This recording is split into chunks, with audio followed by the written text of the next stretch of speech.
Psalms 47,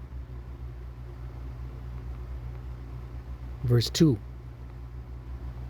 And it reads, "For the Lord Yahweh Most High is terrible. He is a great king over all the earth. He shall subdue the people under us and the nations under our feet."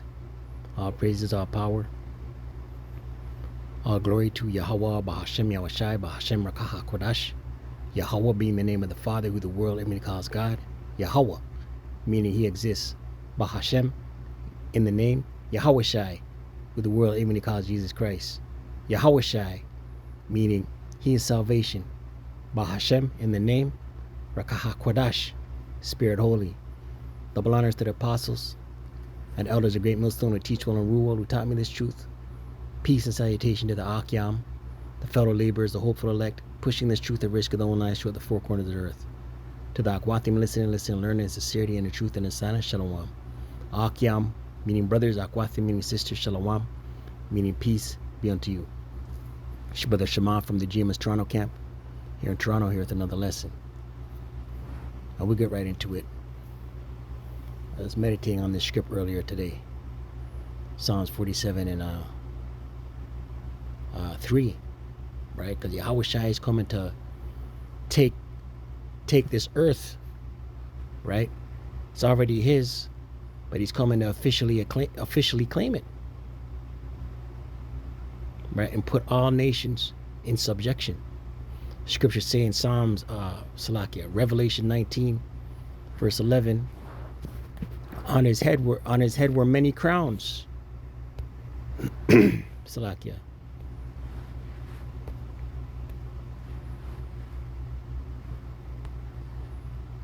Revelation 19.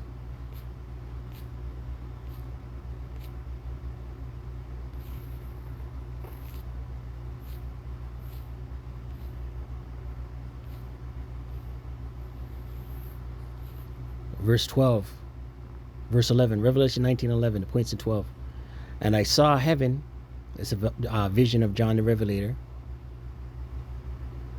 "opened, and behold, a white horse." White symbolic of purity, horse symbolic of power, right? This is the chariots, what the world even calls UFOs. "And he that sat upon him was called Faithful and True," right? So John the Revelator had a vision of Yahushai on a chariot, what the world even calls UFOs, a spaceship. "And in righteousness he doth judge and make war," right? The Lord Yahushua is coming to judge and make war. In righteousness. Verse 12, here's a point.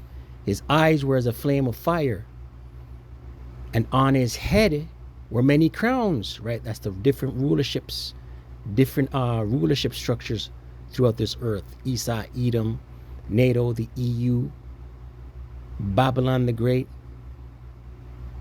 Gog, Magog. "And he had a name written that no man knew but he himself," right? And that's going into his rank. Because Yahushua has a rank that no one else has. Right? Back in Psalms 47 and 2. "For the Lord Yahweh Most High is terrible," right? Our power is terrible. All right, let's look at this word terrible. Psalms 47 and 2.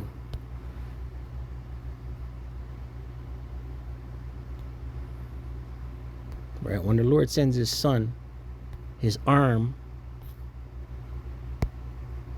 right? Because Yahushua is coming in the name of his Father, right? Yahushua and his Father are in one accord, right? Yahushua said when he was on the scene 2,000 plus years ago, "I am about my Father's business." Strong's H3372. Yara. To fear, revere, be afraid. to fear, be afraid, to stand in awe of, be awed, to fear, reverence, honor, respect, to be fearful, be dreadful, be feared, right? To cause astonishment and awe, be held in awe, right? So Yahweh Shai, Yahweh, why Yahweh Shai? The Father Yahweh is terrible. Let's get that one. Terrible in his doings to the kingdom of men. Right, and there's no fear or reverence of Yahweh B'Shem Yahushai. This whole world is a bizarro world. There's no fear, there's no reverence. Everything's do as thou wilt and feed your lusts. Right?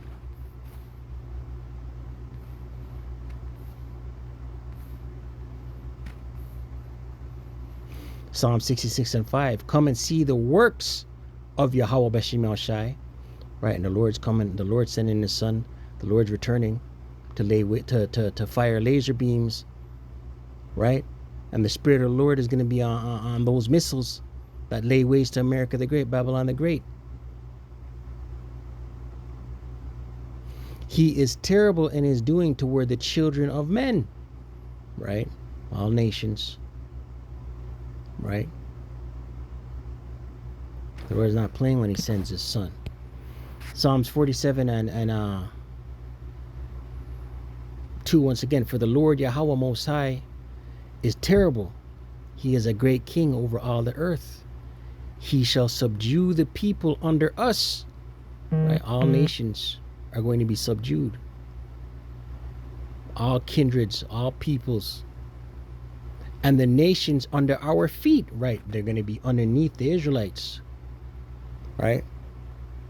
The new government, the new rulership will be the under the Israelites, under Yahweh Shai, right? The order, Yahweh, right?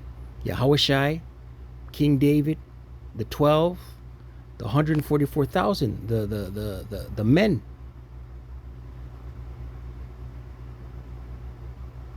The nations under our feet. There's a scripture in Baruch.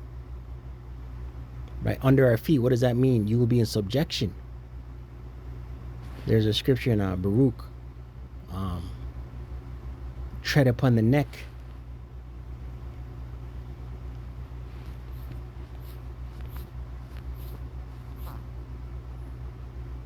Baruch 4:25, and it reads, "My children, suffer patiently the wrath that has come upon you from Yahweh B'Shem Yahushai." Right, and only the elect understand the condition of things, the state of things, why things are the way they are. Only the elect understand why it is we are suffering, why it is we are the last hired, the first fired, why it is we are the dregs of society. The Israelites, Israel being a people before it's a place. 2/3 don't understand this, right? That's why they bug out. That's why they're filled with the wrath of the Lord, right? That's why Jake is a bull in a net in the cities, in the barrios, in the barrios, in the ghettos, in the hoods, the concrete jungle.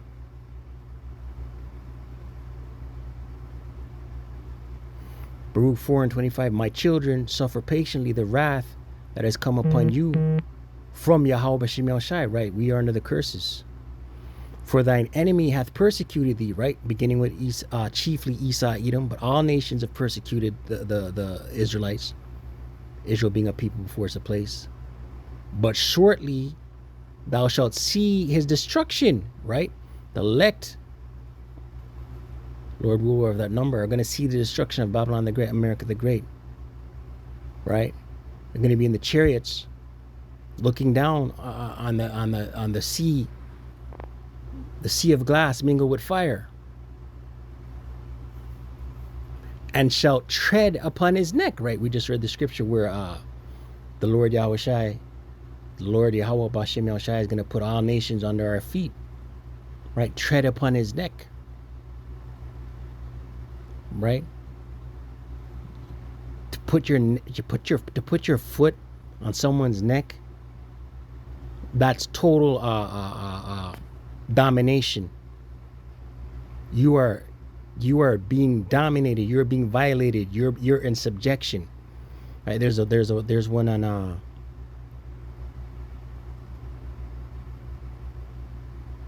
in Joshua.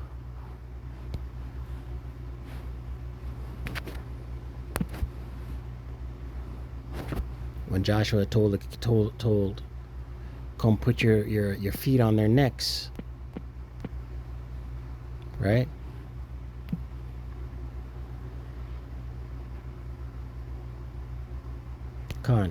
Joshua 10 and 24, and it reads, and it came to pass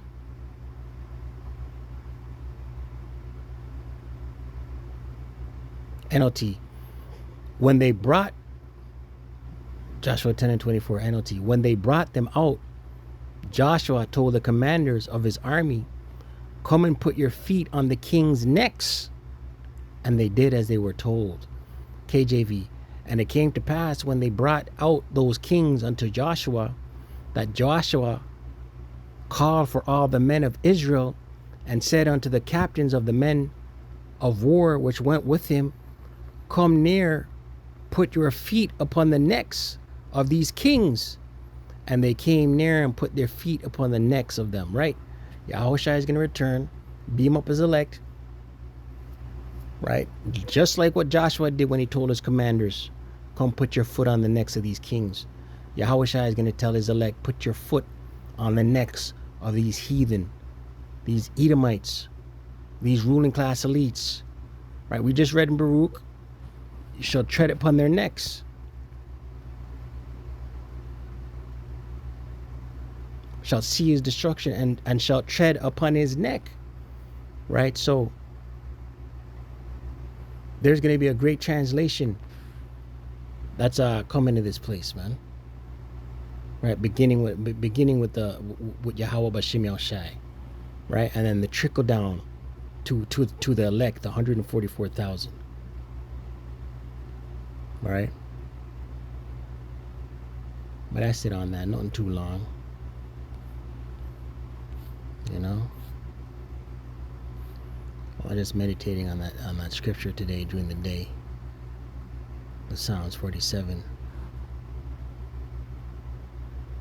Hebrews 2 and 7. Thou madest him a little lower than the angels. Thou crownedest him with glory and honor, and didst set him over the works of thy hands. This is Yahweh Shai. Yahweh has given all authority, all rule to his son, Yahweh Shai. Thou hast put all things in subjection under his feet. For in that he put all in subjection under him, he left nothing that is not put under him. But now we see not yet all things put under him, right? So Yahushua is coming back to claim, coming to claim his kingdom, right?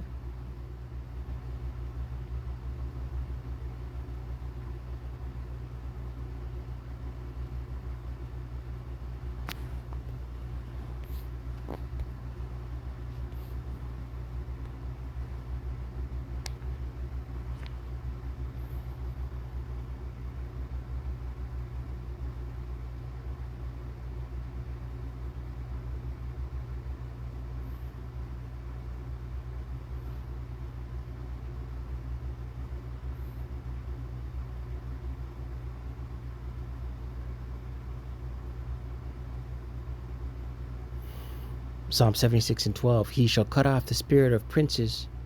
He is terrible to the kings of the earth. Right? The Lord's not coming on no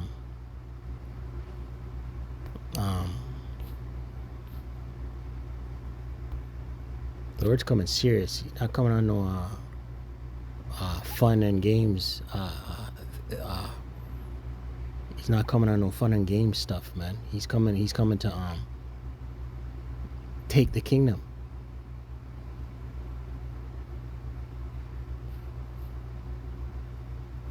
Matter of fact, let's close with that. Daniel 2.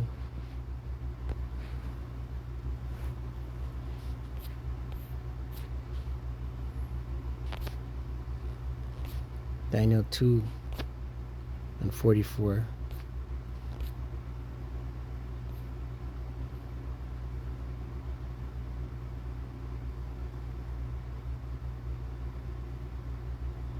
Then at 2 and 44, and it reads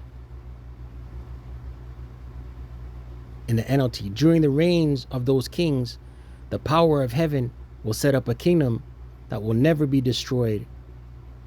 Right? Never be destroyed. So when the Israelites come into rulership, it will never be destroyed. There's not going to be no Russia coming in and reigning, waging war against the saints, against the elect in the kingdom. It's not happening. There's not going to be this is it. Right? When Yahushua returns and takes the kingdom, this is it. It shall never be destroyed or conquered. No one's going to rise up and take down the Israelites once the Israelites receive the new bodies and come down out of the chariots to bright burn this place and take the kingdom. Right? Never be destroyed or conquered. It will crush all these kingdoms into nothingness. Right? Edomite rulership, nothingness. Elam, nothingness. Ammon, Ishmael, nothingness. Ham, nothingness. And it will stand forever, right? Scripture say Esau is the end of the world and Jacob is the beginning of it that followeth, roughly paraphrasing. Right, this is it for Esau, Edom. This is the last rulership. This next translation that's coming is the last translation of power. And when there's a translation of power and a kingdom is taken over, resources are taken, commodities are taken, wealth, riches are taken, people are taken, women are taken. Right? So with that, Call Allah Yahweh Ba'Shem Yahushai Ba'Shem Rakah HaKodash. Double honors to the apostles and elders of Great Millstone who teach one rule well. Shalom to the hopeful elect.